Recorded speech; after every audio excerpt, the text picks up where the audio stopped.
Hello and welcome to another episode of the Dad Strength Podcast. I am your host, Richie Leahey. Okay, we've been talking around a little bit about children stuff. I've been telling a little bit more stories. I got into photography at the beginning of last episode.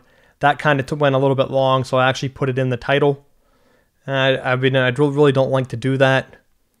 I would really focus on one item, because if someone stumbles upon these episodes, I want them to kind of feel like, okay, I'm going to stumble upon it. I'm here to listen to. I've been naming them for whatever item on our Dad Strength list. And if they stumble upon it and they think that's what the episode's about, and then I go on a rant on something else, they're going to be confused. I understand that. Probably not the best way I've been doing it the past couple weeks. But I've been making changes to the show, getting ready to do some of the video stuff. Kind of got lagged, so the podcast has still been rolling on Fridays, but the videos may be a few behind, and they might actually launch ahead of the podcast.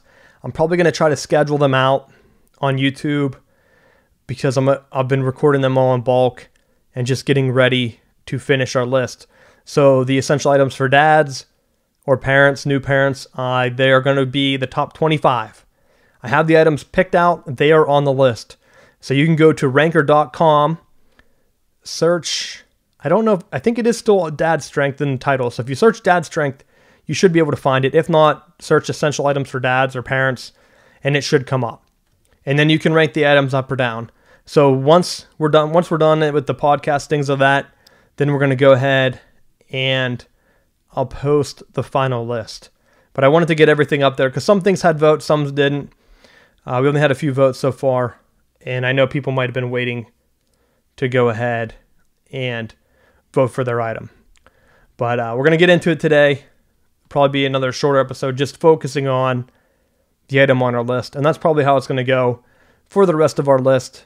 And then we're going to kind of see how the video is going and how the podcast is going. So this week's episode, talking about changing pads. Now, there are basically two types, and I'm just going to talk about the importance of one and which one I prefer. So they have these big changing pads that are like plastic, like rods, and they kind of form like a concave valley, I guess. It's like a plastic valley between these two stands of plastic, and they are created so that your child does not roll off of them. And it's good. I know children who have rolled off of beds and other things being changed. So it's very good whenever they're very small. And so it's up to you how you can decide how essential you think that item is or not.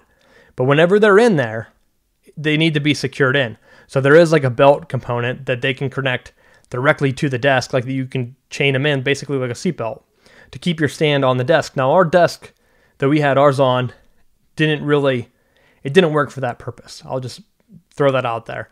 The belt didn't go through. We had it like on a dresser because I'm 6'2", so I can't be hunched over trying to change a baby.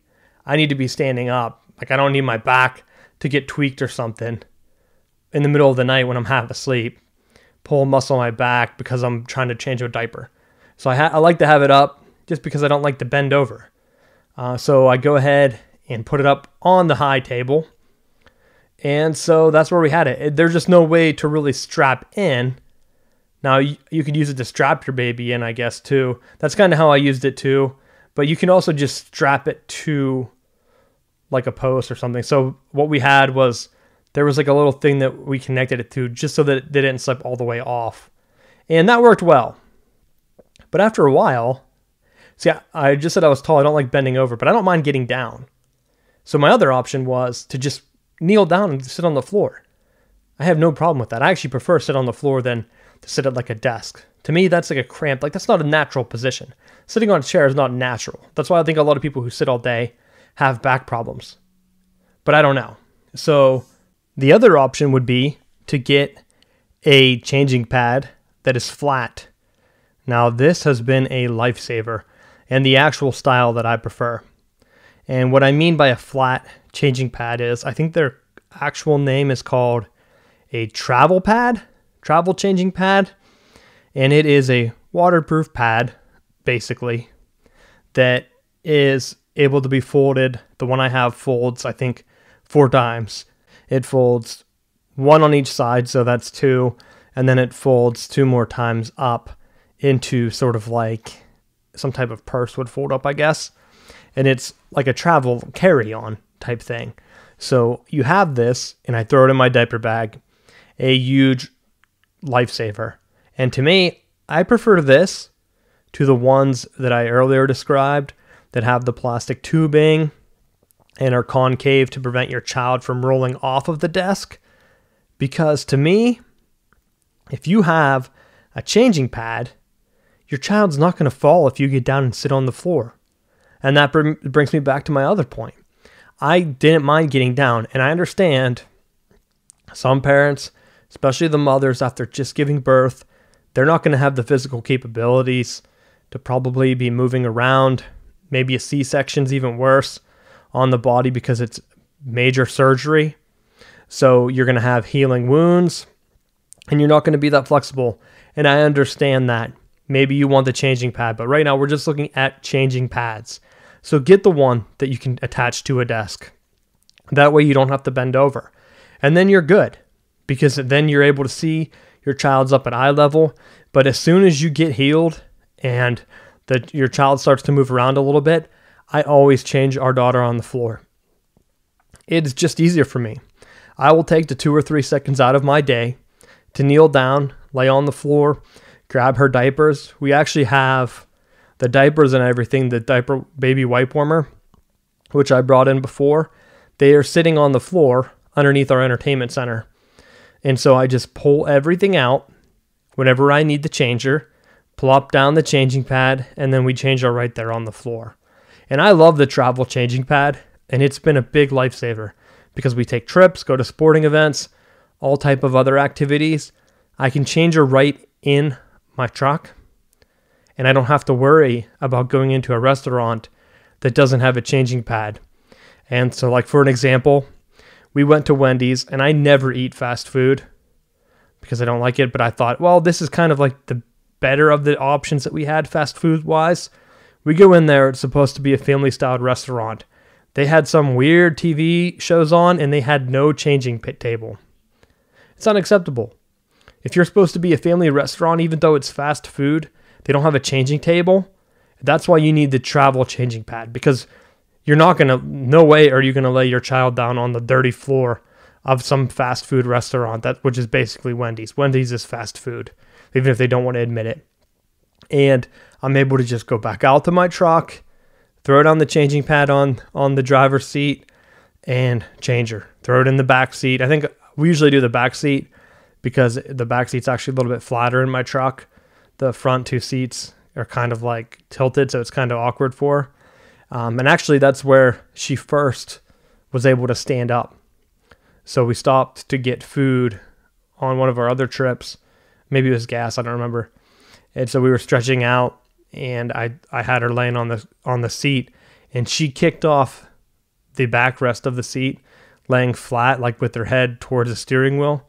She kicked off that back seat so hard she almost went flying down onto the floor of the truck. She was only a couple months at the time I had to grab her. Now, she wasn't tall enough to actually be able to push herself off, and she didn't have enough force, like she wasn't jumping.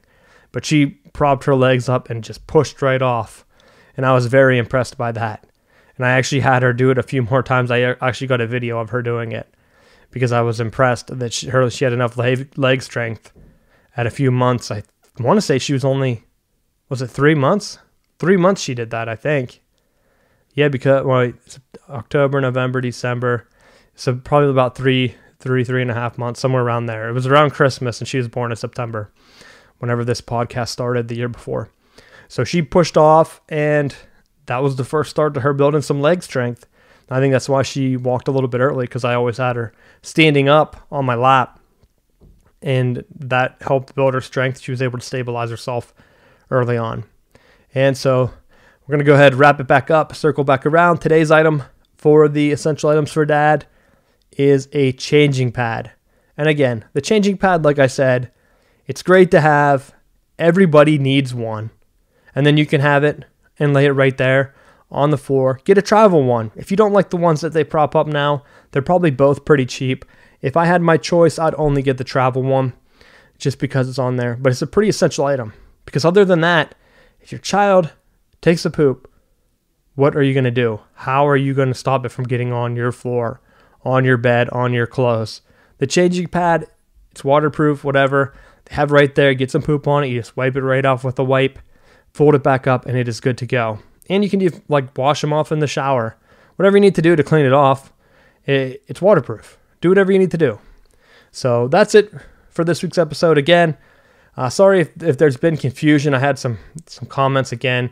Yes, I have been naming the episodes after the essential items for dads, even though I talk about a few other things. I'm still working on doing the show notes, which might help explain some of it. But again, the essential items for dads and the names are built in a way that you can find keywords, which might help expand the show in the future. And again, sorry for the YouTube stuff. Those will be posted soonish. I'm still working on the site. So everything, because we moved to the Leahey Report, another site move. Yes, it's taken some time, but everything is going to be up and running, and you'll be able to find more parenting things there. So if you feel free, check me out on Twitter, Richie Leahey. Follow me there. I'm going to be posting more of our stuff on the web and getting everything caught up. But you can find updates on Twitter whenever I make them. Because once I get everything moved over, then I'll go ahead and start to tweet that out. But thanks for listening, and you have been listening to Dad Strength with Richie Leahey.